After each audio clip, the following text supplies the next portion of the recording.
This is the Cover 3 Tailgate.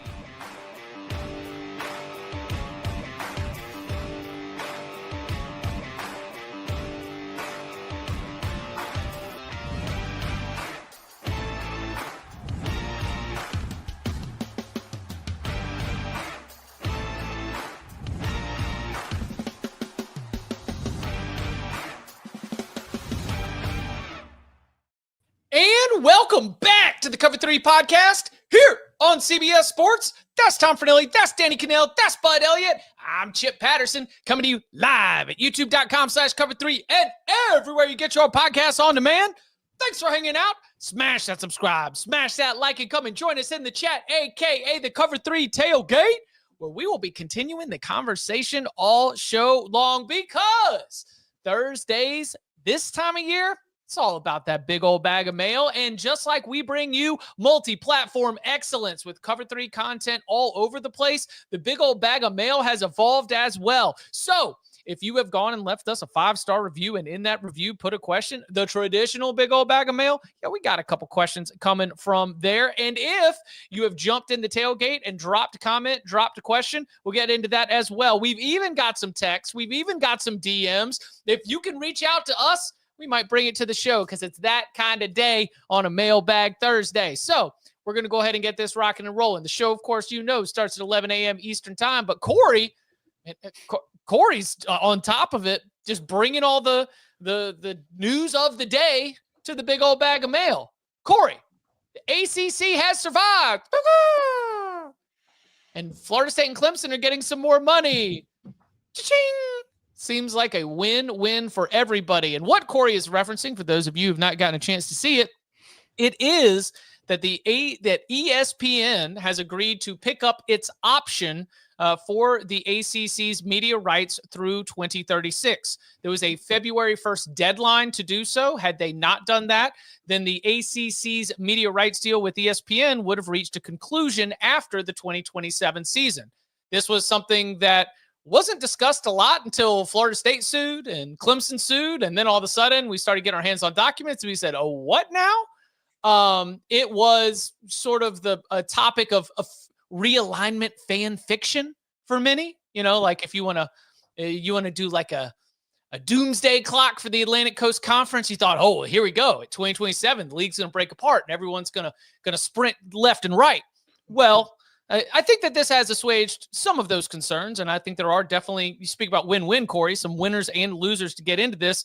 The story around the announcement, I mean, Danny, you would not believe it. Did you know that ESPN was the first to report on ESPN picking up the deal? Amazing how that works. I was like, it was incredible that they had sources close to the situation. Shout out to David Hale and Andrea Adelson, friends of the show. They were big fans of the show as well. So they did have the story on ESPN.com about it. But in the story, the reason why I wanted to cite them is they also discussed some of the ways that the ACC is continuing to reevaluate the way it distributes revenue. We can get into that as well. But DK, from your standpoint, when this news comes across the desk, especially sort of talking to people at Florida State and or around the league, the news itself doesn't seem like the big story, right? It's more about the other pieces we are getting regarding the league's future. Yes. I think this is a good thing. Like there's been this cloud hanging over the league for quite some time with a lot of these question marks. I guess I'll ask our resident counselor, Elliott, if he thinks that this is the end of it for the question marks around the future. Like, does this solve any of those problems? Is this what everyone, is this what Florida State and Clemson were jockeying for anyway, and does this solve that problem? To give a very lawyerly answer, it depends on the details of the settlement. Like we know we don't have a settlement, by the way. The idea was that the only news of today, Thursday at 11:06 Eastern, is that ESPN has opted in, and now that clears the pathway to work towards the new. We already have our success initiatives. Now we're going to talk about brand value bonuses, and we're going to talk about the settling those lawsuits with Clemson and Florida State, trying to create more games with Notre Dame. Like there's a lot of stuff regarding the future of the ACC. But all that is kind of discussion points, right, Bud? I mean, the only hard news we have is that ESPN has agreed to continue putting inventory at 2016 prices on its multiple platforms until 2036. That's correct. Yeah. Now, all the articles out there are with an eye towards getting this thing settled. Right. Because it only takes one. We're like, actually, that grant of rights is not, entirely ironclad as we thought. I thought some interesting stuff from Hale's article.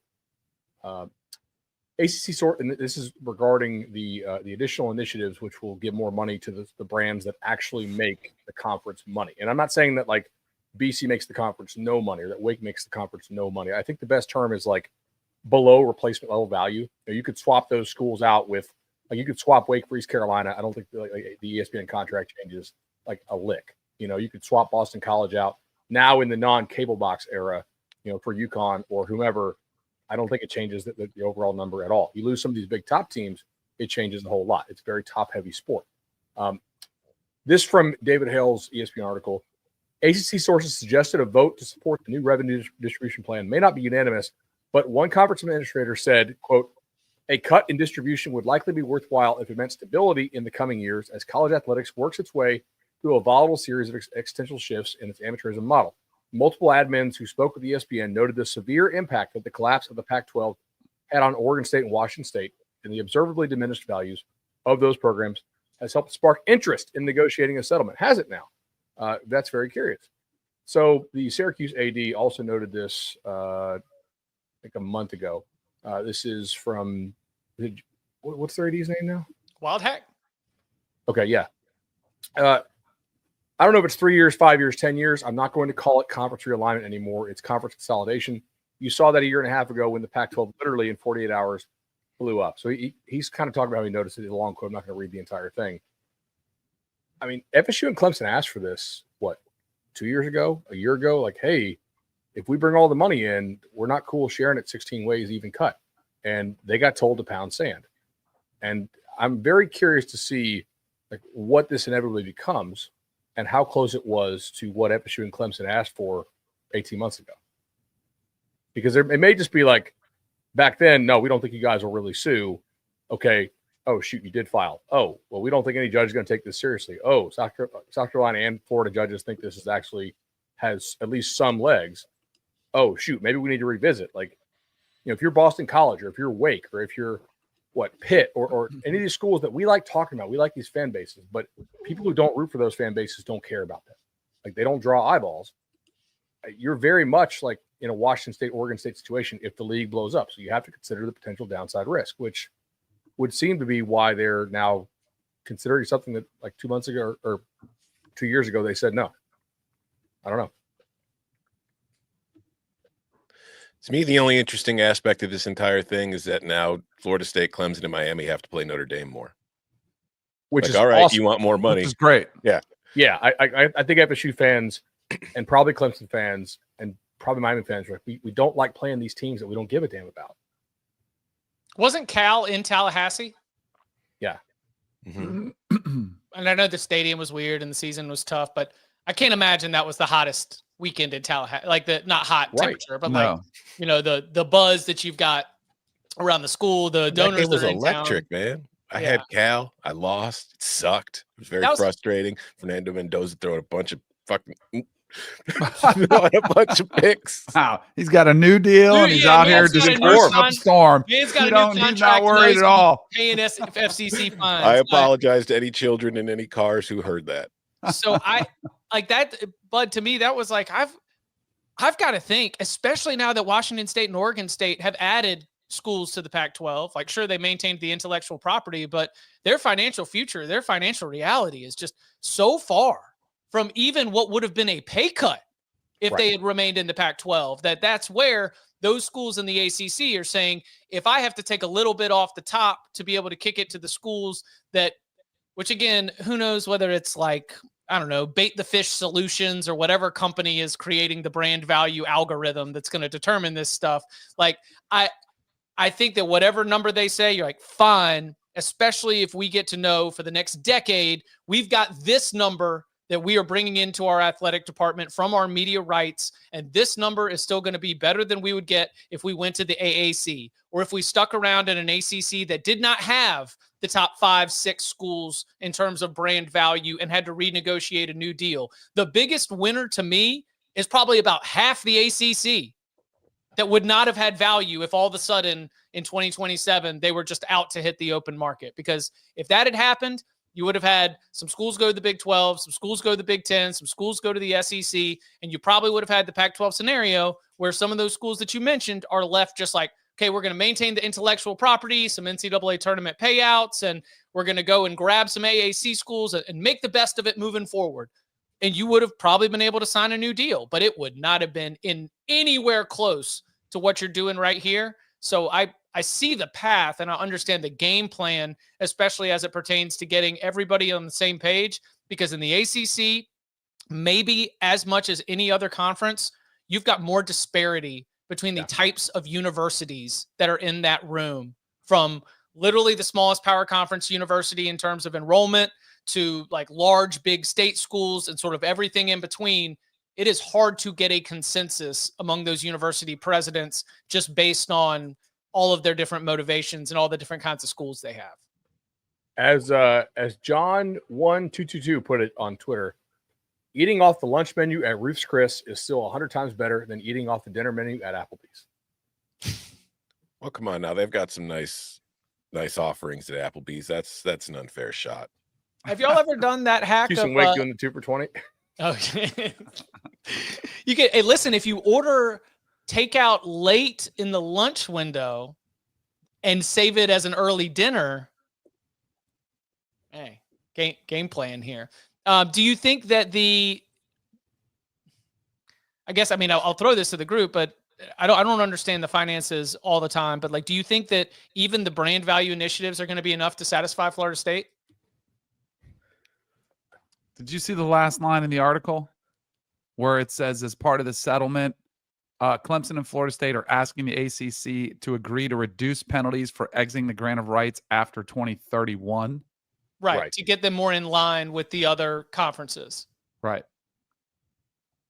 I mean, you give up a little more, you give up a little money, and you keep your league together for 6 more years. FSU and Clemson be quiet for 6 years. I think everybody's kind of given something here. Okay. Right? What FSU has to give is to not complain. They're making the biggest sacrifice of everybody.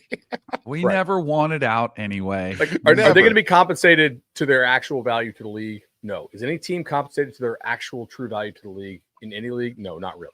Right? Unless you're independent like Notre Dame. Well, yes. Not in a league. Who's the perfect median? Hold on, let's see. We might be deep enough. That could be the mailbag topic for one of these. Who is the perfectly valuable team? Yeah, who's the is it Auburn to the SEC? Probably. Auburn's probably what, like the 7th or 8th most valuable program in the SEC? Yeah, like it's like who is exactly based on the league contract and your payout and your brand value? Who's the perfect Iowa. The middle. Ooh, Iowa's a good one for the Big Ten. Gets enough ratings, but it doesn't win enough to really justify getting more money. Is North Carolina? I think they're above. I think they're on the higher end. Yeah. So NC State? Louisville? Louisville might be a good one. Louisville might be it. And what about the Big 12? They're all the same, just like in football. They're all equal. That's why they're perfectly happy. It's perfect even distribution. Yeah, sure. Fine. I mean, you have to go so far deep on those early national title odds to find Big 12 teams. Like, and they're all squished in next to each other. You know, like the big, whatever. Like the big sports book out in Vegas that is largely, the first one's out. They've got the big graphic, and all the top schools are in big bold letters. And then all the rest of them are in tiny letters. There's I know which one you're talking about, and I was very interested to see some of the Big Ten schools ahead of Illinois on those odds. So I might have to head over there and bet that. Anything else? And again, here's what I think this leads to is, number one, you at least have taken away the fan fiction that this league's going to explode in 2027. You have kept alive the idea that schools could leave after 2031 if that doesn't be a part of the negotiation and the settlement of the lawsuits. If the lawsuits are settled, then we're done dealing with that as a story. We'll be sad to stop filling out our billable hours to Bud Elliott Esquire. But, it's been a nice little column on the spreadsheet here for the last couple of years. And then, for the future of conference realignment, I think this settles things. Do you think that before 2030, we have any significant movement in conference realignment? Like actual movement, or that we might know where things are heading? I would say pick your point. I mean, 20. I'll say yes. I'll say we'll see something because it almost feels like you get the field. Yeah. You know what I mean? Like, I just think it's the field bet is smarter based on what we've seen over the last 10 to 15 years. I think you probably see something. What does it look like? How seismic is it? Probably not as significant as what we've seen, but I would say we'll see something. We might see another MAC school join the Mountain West or Pac-12. Because, doesn't the Pac-12 still need somebody to round it out for football? Don't they need one more football member? I think so. So I would say the odds are good. We'll see something. It won't be anything that anybody really cares that much about, but we'll see something. Might be Sacramento State bump coming up. Yeah, the thing that I am watching, especially if the 2031 ends up being a part of the ACC's deal, is whether that's the big shift. And the big shift might be something we hear 3 years in advance, just because it would be so drastic and so dramatic. I just don't think anybody's ready to talk about the big shift until we get through House, employment, and get all those things settled in the next couple of years. And if you are an athletic director at any of these schools, including a Big Ten or an SEC school that would be asked to vote on potential additions of other schools, you would love to table this until we get settled with sort of the new order of things in terms of high-level college athletics. So a story that does seem, as Corey said, to get us started, a little bit of a win-win. You get your hush money, you get a little bit, and things plow ahead into the future with the Atlantic Coast Conference. Again, ESPN opting in to a deal that officially continues to run through 2036. Well, coming up on the other side, man, we heard a lot about the $20 million roster. We've got a question, the big old bag of mail. If we were to budget a $20 million roster, how would you do it? We'll get into all that and more next. The clock never stops. Relive the greatest moments with uninterrupted highlights and more. It's Gareth Bale! Wonderful goal! On the UEFA Champions League channel. Streaming free. It is a Thursday. We got to jump down into the mailroom. I have a question right off the bat. Yes. Danny, did you enjoy Match Day Madness? Oh, it was incredible. Absolutely awesome. I was so dialed in. I'm riveted. Could not leave my couch. Scott Hansen came in and jumped on with some Paramount promotion. He checked in with the desk with Kate and Micah and Jamie and Thierry. It was they really leaned in on the red zonification of this new Match Day 8 in the new Champions League format. Love it. I'm all for it. Get as many eyeballs. Everyone should go check it out next time. Next year. The competition is still going on. Yeah, now we get into the bracket. See, now it's March. Now we're in the March Madness. Now we're in March Madness. We're going to Americanify this all. It was better. There was some bananas matches. Things got a little bit sideways. It was fun to be able to keep track of all the action. All right, this question comes from Apple Podcast username MBCFB. And speaking of, by the way, we are also going to start to really lean into our Spotify listeners as well. We have loved to see our growth over there. And so if you are a Spotify user, reach out to us. We are going to find new ways to incorporate your comments, your questions into the 5-star mailbag as well. Okay. MBCFB said, best college football pod by far. There has been a lot of talk about Ohio State's $20 million roster. If you guys were the GMs of a college team, how would you budget your roster? Parentheses, can go by position group or whatever is easiest. Can break it down by percent of the budget, since I'm sure 20 million will be nothing by next year if we are paying guys like Carson Beck $4 million. I mean, can we assume Miami has more than a $20 million roster? I think so. A few Okay. teams have more than a $20 million roster. Okay. Texas did last year. Didn't Texas have 23? That's what I. Yeah, they were more than Ohio State, but the only thing that was referenced all season long was Ohio State's roster cost. Well, that's Can't because wait their until we get, athletic director said so. Right. When the AD was on record, talking about the $20 million roster, that led, reckless voices like us to be able to just, yeah, of course. Well, he said it. That's all I'm saying. I can't wait until we get like a college football tab on Spot Track so we can track everybody's salaries. That's what some people want. I know. That's what I'm We saying. should. I mean, that's what they do in the NFL. Well, but we're getting more like the NFL. Then Yell it's at this easier to 19-year-old spot. for dropping a pass for $3 million a year. Like, get your crap together, kid. Why would anybody agree to that? Well, the schools would because they want to know what the market is. And if I was a player, I would too. I want to know. I don't want to guess. Like, that's why the NFL, it's very public. They like have an email that goes out that shows you exactly what everyone else is making in the whole league. So if you're a backup quarterback, you don't feel like, man, I'm getting ripped off because you hear that somebody's making, twice what you are. You'd rather know exactly. Then you can go negotiate and have a better, opportunity to go in there with some information that says, this is what I'm worth. This is what the market says. Because it's like a dark market right now. It's a good point. Which is great for the players, I think. But I don't know if that's necessarily accurate because I think a lot of players probably leave disgruntled with all these reports that I don't think are very accurate. Like, I don't think Carson Beck is making $4 million. I mean, he could. I don't know that he 100% is. It's like a Tom Brady Giselle situation where Hannah's making so much that he could actually sacrifice some of his income because they're just together. They're billionaires now. Or the other thing that I do, especially with some of these, is the NIL package could be up to $4 million. I don't buy that crap because that's what some people that make a living off that, and they build their whole entire existence off of valuations, which are complete guesses based on social media following. I think just for the industry as a whole, to make sure less players are getting screwed by agents, right? Like, having transparency would be a good thing. Yes, agree. All right, Tom, how would you break down? I've got 20 million. How would you break down your 20 million? All right, 4 million is going to my quarterback because he's the most important player on my team.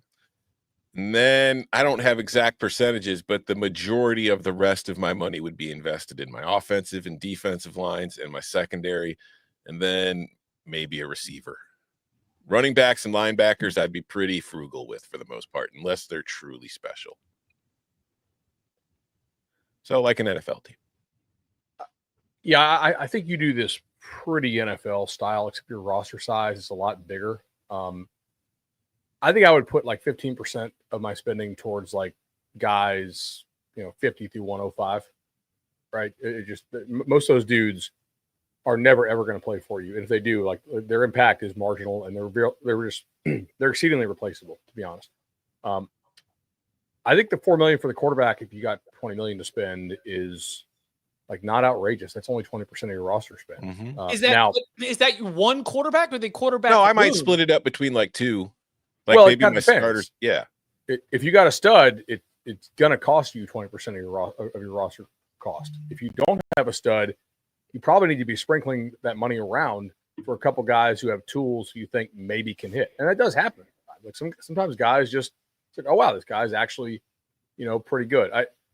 I think in this $20 million hypothetical, so basically anybody you're spending $1 million or more on, they need to have real NFL draft certainty if they're an upperclassman, or if they're an underclassman, or just straight out of high school. You need to have obvious top half of the draft potential, because you need to be able to make your money back on the playing field on that investment.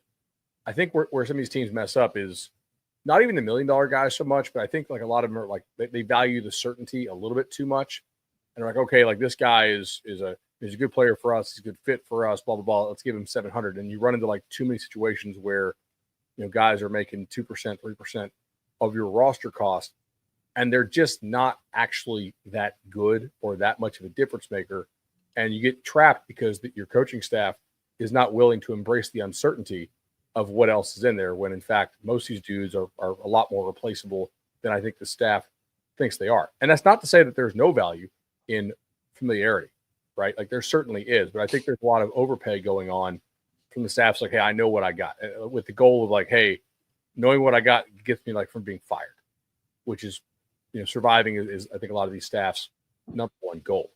But yeah, I think it's 15 to 30% probably on a quarterback or quarterback room. If you're spending like more than $6 million on a $20 million budget on the QB room, that's probably too much. Yes. I think. Unless you're in a G5 league. Yeah, I mean, like if you had, like, would Miami spend $6 million to keep Cam Ward another year? Absolutely. I think it'd be great money spent. But, then what does it do to the rest of your room? It's interesting you use the $1 million cutoff because I think I'm lower than that. I think that it's like, I think that college teams, as they're continuing to learn, make mistakes and make great investments that even, Tom, you mentioned a wide receiver.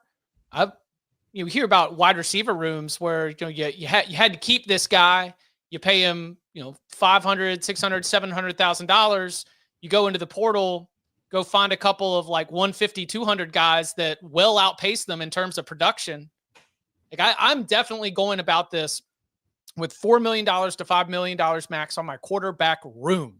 I don't want to spend it on any one player. Mm-hmm. I would rather have a couple guys because you get a Tommy John, you get a busted knee or something else. Like then all of a sudden your season could be tanked and good portion of your budget is right there. I'd be looking at wide receiver to just go try and get a lot of value pieces or retain the value pieces to be able to hopefully put together an offense. I would, like Tom said, defensive line, edge rusher, secondary, all day long. If I get somebody with like high end elite talent, I'd be willing to go well beyond my like position room thresholds for that.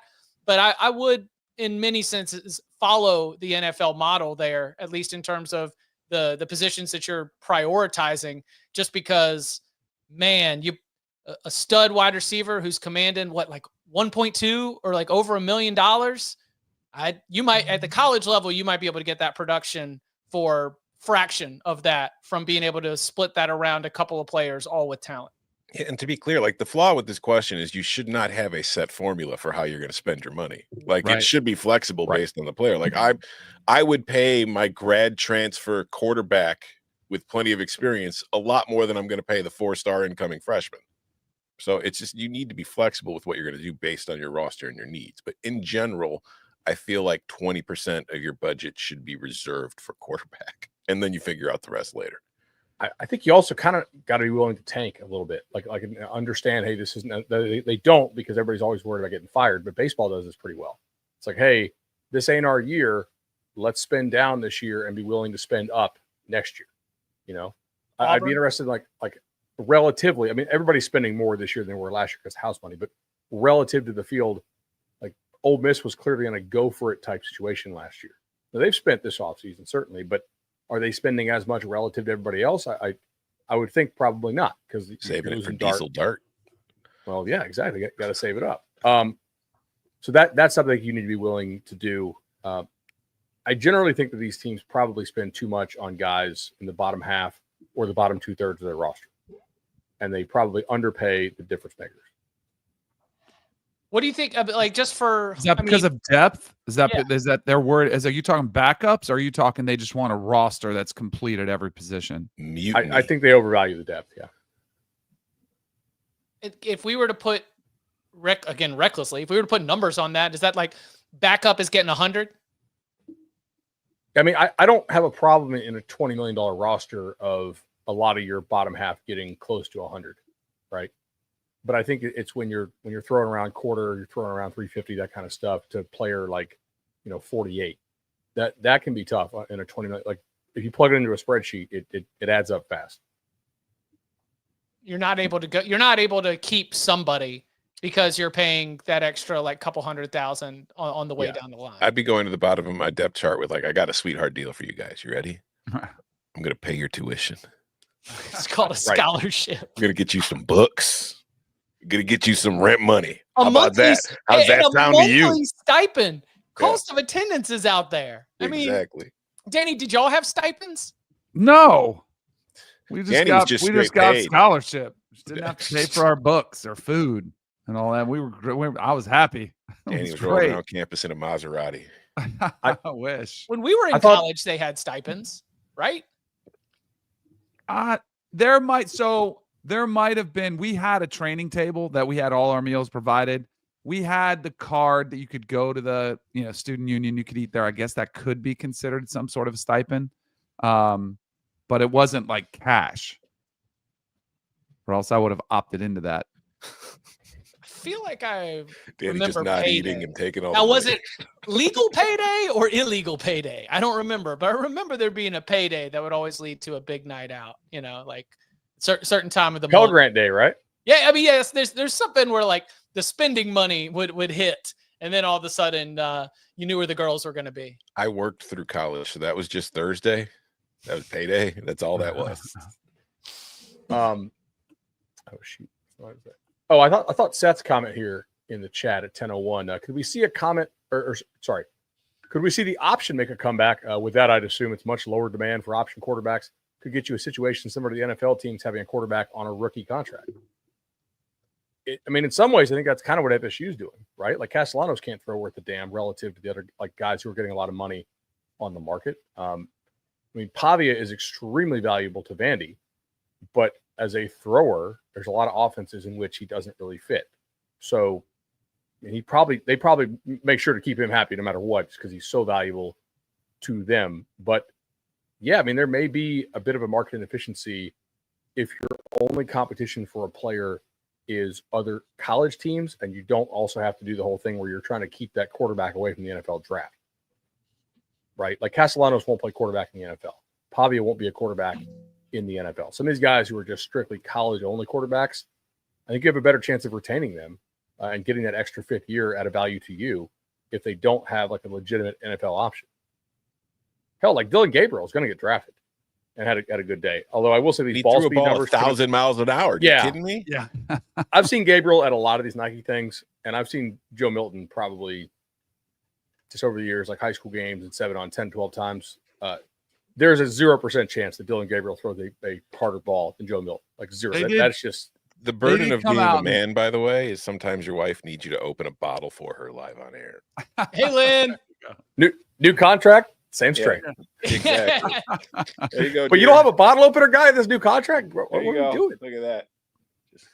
They did Oh, come man. out and clarify that is a different metric, different radar, whatever they use to determine the miles per hour. They clearly said, because everyone was like, this is stupid. Like, there's no chance Dylan Gabriel has a better He's arm got a than stronger Josh arm Allen than Joe and Milton. Yeah, no, he's 12 miles an hour faster.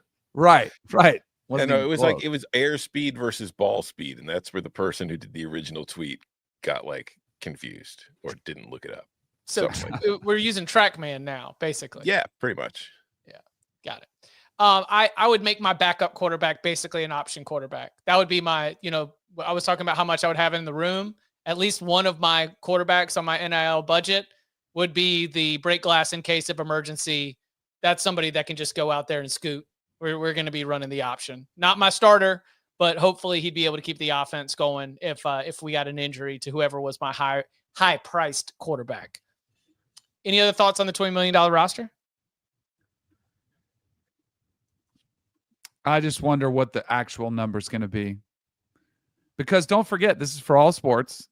And what is the collective going to juice? Like, are we going to have $40 million rosters? Is the question I have. Are we going to, that's where I'm curious how far this goes. Because I think 20 is just the baseline. It said you can spend as much and over as you want to. Right. I don't think like- we'll have any 40s this year. I don't think so either. And for that reason, unless the house settlement changes, I also don't think we're going to have any 40s next year or the year after, because a lot of teams are trying to front load these deals so they get past this clearinghouse thing now. Explain that for those who you've referenced the So clearinghouse. there's this before, so we've got a little time, so I figure Right. we can actually put some words to it. As part of the house settlement, there's this essentially like an independent third party like clearinghouse that has to review these deals, which is going to be wild to see how this actually works. And I'm not really sure that it will work.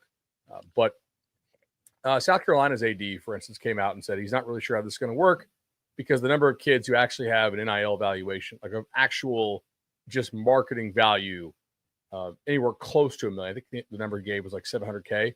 He's like, it's basically zero, right? At least based on everybody's like internal data. And yet all of these schools, I mean, I would say almost every P5 school is going to have a kid making over 700 this year. And a lot of them are going to have a good number making over 700 this year. So are these deals going to hold up if they're struck in 2026 or 2027 once that review committee or whatever clearinghouse you want to call it? I probably need to look up the actual name if I'm going to be on a college football podcast. Are those actually going to like be allowed in the future? But they are allowed now because they're being struck before that clearinghouse is actually in place. So a lot of schools, I think, are front loading these deals, especially on young players, with the idea that they may not be able to pay them that much if the deal is, put off for a year and struck in 26 or 27. The first time that, not first time, Bud's mentioned that several times, but one time he mentioned that recently, for those who didn't hear, was how Ryan Day discussed the value of his team. Yes. And he was basically on record planting the seeds for being able to argue for higher value than what an algorithm or a clearinghouse might say, because he's going to say, like, look, we paid these guys X. They contributed to a national championship that was worth Y to the university. So therefore, their value to the university is, this. And I think that for 15, 20 programs, you're going to be able to really make that argument. It'll be interesting to Bud's point that, if you are the 45th best program or best team in the country, just to be able to get a player or keep a player, you have had to run the number up more than what an algorithm might say is your value. Is that going to be able to stand the clearinghouse? Those are some of the unknowns in roster construction going forward. And maybe going to be one of the things that gets addressed by a big split down the line, or, more collective bargaining or employment, or all those things are going to come under more of a conversation through there. Coming up on the other side, we were talking earlier this week, referencing one of Tom's columns on where the Big Ten is to the SEC. We had a listener reach out with a follow-up question. We'll get into all that and more next. I feel home when I see the faces that remember my own. When I'm with my friends, I feel home. Back here on the Cover 3 podcast. Quick one from the tailgate. This came through during the show. Hockey Wizard 55 jumped into the tailgate here on youtube.com/cover3 and said, what's the most amount of games you've ever attended in a single season? I mean, I guess Danny's got a cheat code. 20. Like every week. Yeah. Calling games. I've never punched the ticket of being out on the road in a stadium for every single season. I did a Dr. Pepper sponsored SEC tour that took me 5 or 6. And then I added on 1 or 2 local games and 2 playoff games. So I guess mine would be like 9, I think is probably the most I've done for a season in person. Mine's probably 9. If we count like just attending, like not covering, probably like 13, I would say. Was that like a grad school? Like when you were at no, Bama? like back in like the Tomahawk days. I would do a lot of the FSU stuff. Like you'd also go to some other games for SB Nation, and then like local bowl games. Living in Florida, there's just so many bowl games. And UCF, and right, like, exactly. Yeah. No, it's like Illinois Sugar Bowl season. We had 8 home games, and then I went to the Sugar Bowl, so 9. That's it. There you go. What a great season. What's the ideal amount of games you'd want to attend? 0. In 2025, I think it is. If you were if you were just a fan, I think once a month would be perfect. Yeah. Because I'll make 4. Like there are times like because we've got three of us have the reaction show on Saturdays during the season. So it's like you got to be home to watch those games. But there are definitely times where, like, a Thursday or Friday night, or even like a midweek action game, where I'm kind of tempted to just drive to DeKalb or just drive to like Madison or something just to go see a game. Those are words that have never been uttered before. The urge to drive to DeKalb. To go watch like Northern Illinois and Toledo go at it. Come on. Although that's not going to be the case anymore because they're going to the Mountain West. I think in 2025, the sweet spot with all the games that you can watch and all the different ways that you can watch, I think the sweet spot is to check in once a month and you kind of get the season, right? You get the excitement of September. You get depending on where you are, the various levels of seasonal change into October. You get the stakes of November, and then, try to grab a postseason game, whether it's a conference championship, a bowl game, then maybe hit the title game in January. Once a month is probably that's probably scratching all the itches that you need to, unless you're one of these like campus tour guys, who does 100 games in a season. I called a game in DeKalb, and the press box, we'll call it, was basically a glorified deer stand. It was so cold. That was a while ago. This was probably at least 12 years ago. A little bit. They've probably upgraded it then. They've got that Mountain West money coming in now. Yeah. Hey, listen, our friend Emery Hunt calls some FCS games. He's told some stories about getting up into press boxes that sound like going up into a deer stand is like luxury compared to like the way you've got to like hang and suspend and pull yourself up with the pulleys to get up there. I bet he's been to the stadium where they have the Stag Bowl. It's the D3 national championship. I called that. And there is a ladder, like a little hole that you have to climb through to get up into it. I mean, it is definitely like some sort of code violation that is definitely not safe. The safety standards, again, maybe they don't you worry. Anybody who's in charge of that will be gone soon enough. Yes, that is true. The Gasparilla Bowl, I called that one time with Mike Patrick. He is a legend. And it was basically because it was at the Trop, and they had the press box or whatever, where you called the game from, was just scaffolding that was stacked like probably four stories. It was definitely a little rickety. Like that was thank goodness it was indoors, because a big, like a 15-mile-an-hour gust might have taken that bad boy down. I mean, I've been in press boxes that have swayed and like been shaken a little bit just because of that's Camp Randall. The stadium. Like that's, I can't imagine it just being scaffolding. Just high school, yeah. All right. So as I mentioned, we had a conversation about the Big Ten and the SEC earlier, and then Jake, the bearded hotel employee, no idea what hotel you work at, Jake, but I'm glad you listen, and I hope I get to run into you sometime. Yeah, he wrote into Tom. He said, Tom, I'm a huge Ohio State fan, actually went to the national championship and had the time of my life. I'm listening to the latest episode of the Cover 3, and the question came up, quote, is the Big Ten better than the SEC now? Well, I actually got into an argument with my good friend that the Big Ten is better than the ACC, and he kept bringing up Florida State and Clemson's success. If you had to say overall in the past decade, including this Ohio State championship, which conference is better and has had more overall success? Thank you, and love Cover 3. I mean, it's the ACC. For the past, if you're buying stock. Yeah, if you're buying stock, it's a different conversation. I think that if you are just looking at the last 10 years, Big Ten versus ACC is more of a debate than what you would initially think based on, again, stock, forward-looking, and sort of the way that things are talked about within the college sports universe. You sure? Yes. I'm not sure. Okay. Yeah.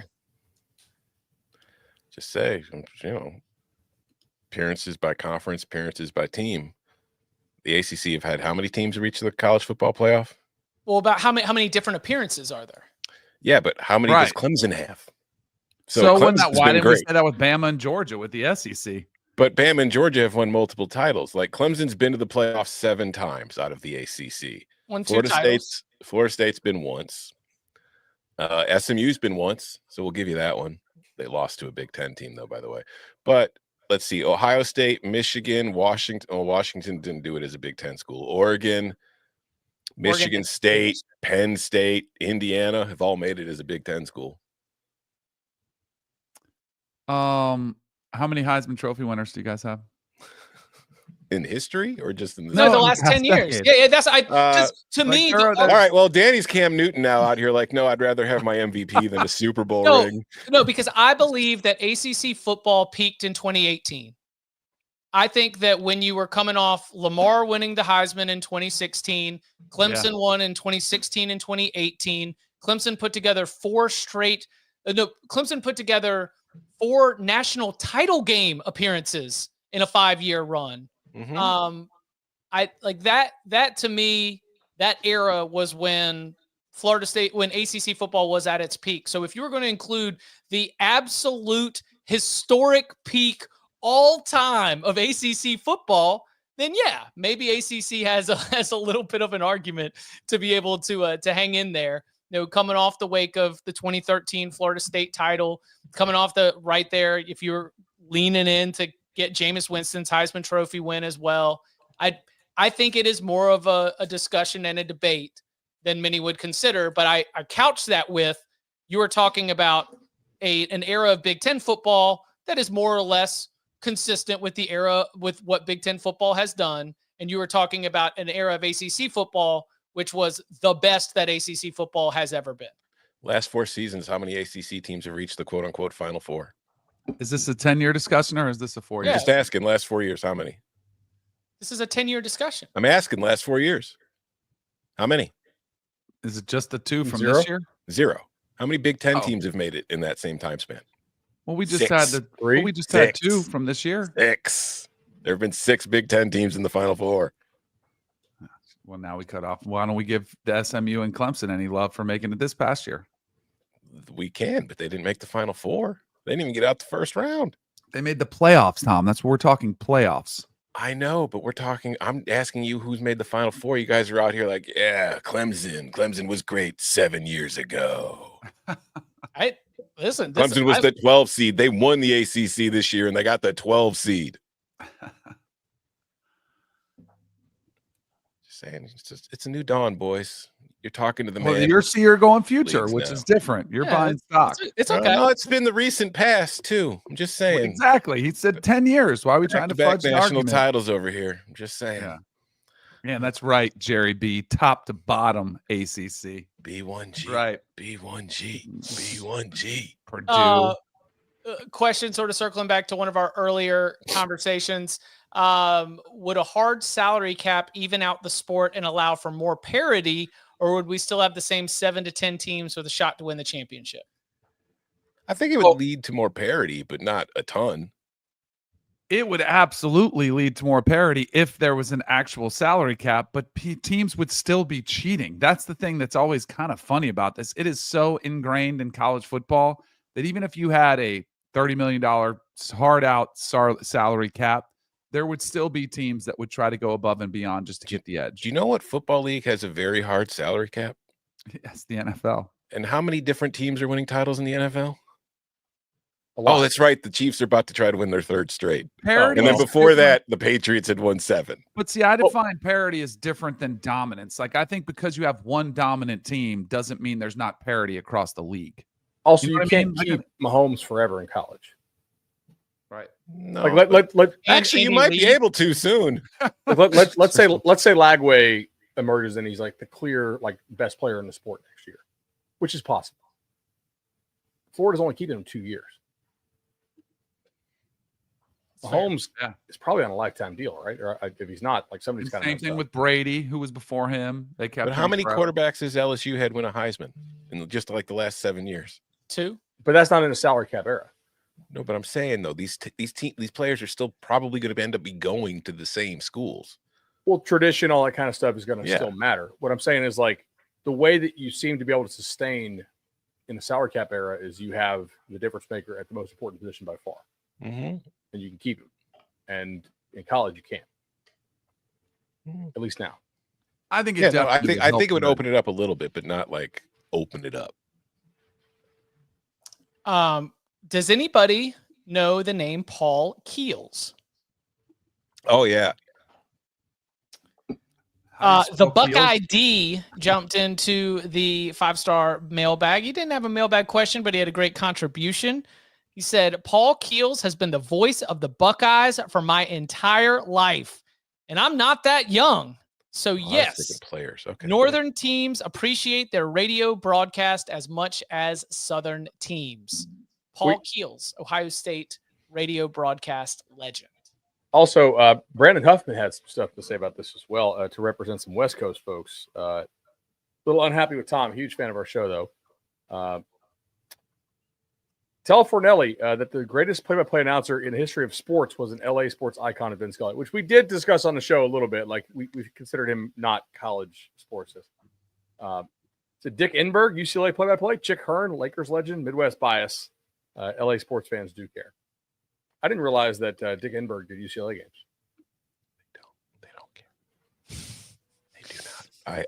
I am literally the woman who came down here and brought me that bottle that she needed to be opened. Spent a long time living in LA, and I have firsthand experience. They do not care unless the team is good. They don't care. I could see Dick Enberg jumping in on UCLA because you got to think that started in the Wooden era. The relationship. Probably, yeah. I don't know. Let's go look at all those empty seats in the Rose Bowl and the Coliseum on Saturdays during the season. You should see how much they care. All right. Let's see. We'll get one more before we get out of here. All right. Let's do this. No,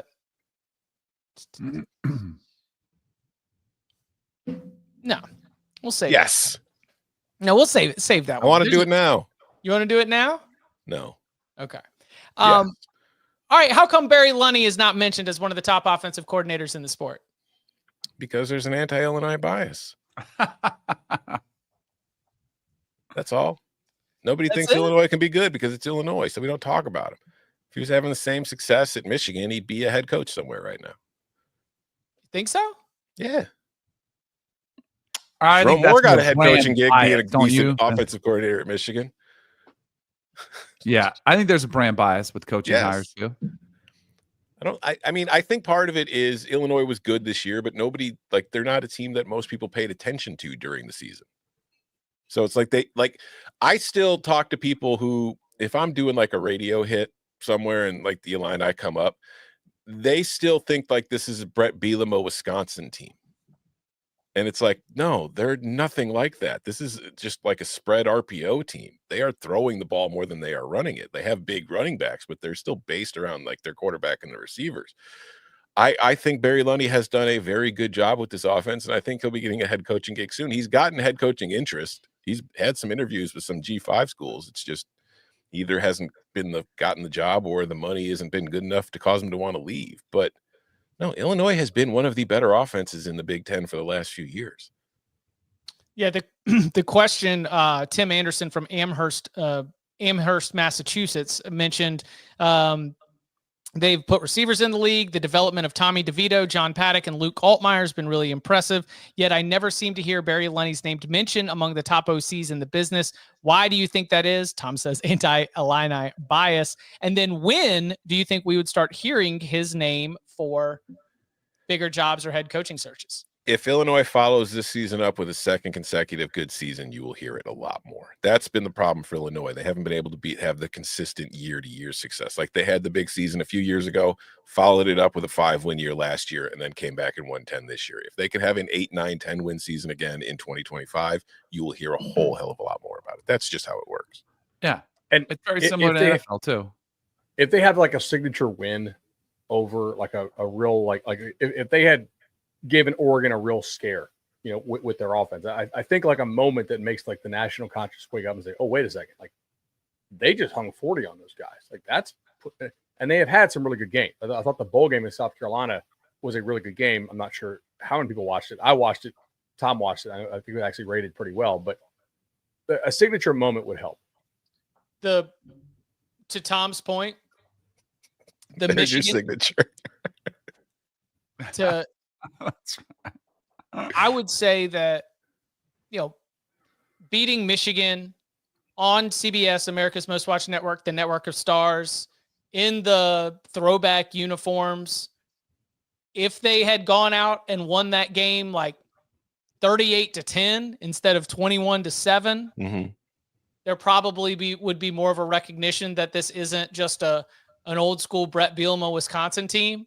I just think the aesthetics of that game probably allowed a lot of people to just file it into like, oh yeah, they're just like a defense ground and pound team. When in reality, that was not what you had with Pat Bryant and Zach Franklin and Altmaier's vertical passing game, and a lot of what you had from Illinois during that 10-win season. But against Michigan, it was low scoring. Against Penn State, it was low scoring. And then obviously against Oregon, it was low scoring. And it's like, seems like offenses struggled against those defenses somehow. Yeah. So keep your eye out. I mean, if I were you, Tom, I'd be, I hope Barry Lunney's in Illinois for a long time. I was gonna say, selfishly, I hope he never gets a job. He sucks, actually. Can we take this out of the show? He's crap. Yeah. Doesn't know how to call a play to save his life. Well, now Barry's gonna DM you. I'll just block him. I'll show him how to draw a real blocking scheme. Oh, all right.